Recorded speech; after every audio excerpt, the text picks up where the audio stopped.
I believe it's time to get back on the trail, summer 2022. And I'm looking at all my gear laid out right here in front of us. Things ready to go, and I'm gonna start packing it all up. Compared to last year, it's pretty much the same.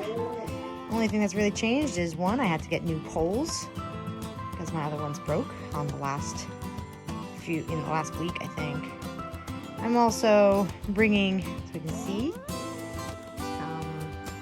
Enlighten Equipment booties to keep my feet warm. Changed my socks up. My new sleeping bag, which is in a stuff sack right now, is actually changed to a Magnum or a Magna 15 degree rather than my 40 degree.